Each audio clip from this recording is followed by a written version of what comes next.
এবার লাজু ও অনুভবের সম্পর্কের কথা জেনে গিয়ে বিচার চেয়ে কাঠগড়ায় দাঁড়ালো বনলতা।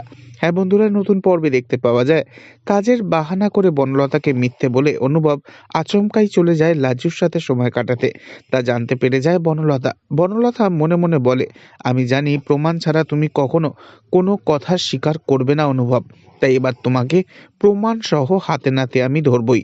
এরপরই দেখা যায় অনুভবের ল্যাপটপে হাত দিয়ে বনলতা হঠাৎ খুঁজে পায় ভিডিও, যেখানে দেখা যায় ছাদেতে অনুভব ল্যাপটপ নিয়ে বসে থাকাকালীন নিজের মুখে লাজুকে যে ভালোবাসার কথা স্বীকার করেছিল সেদিন, সেই সবটাই ল্যাপটপে রেকর্ড হয়ে গেছে।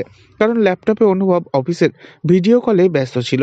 ল্যাপটপের যান্ত্রিক গোলযোগের জন্য কল কেটে দেওয়ার পরেও ক্যামেরা অন হয়েছিল, আর তাতেই রেকর্ড হয়ে যায় সমস্ত ঘটনা। আর সেই ফুটেজ অনুভবের আড়ালে নিজে সবটা দেখে তো চমকে ওঠে বনলতা। বনলতা বুঝে যায় অনুভব আসলে আমার সাথে নামমাত্র সংসার করে, আর আসলে লাজুকেই ভালোবাসে।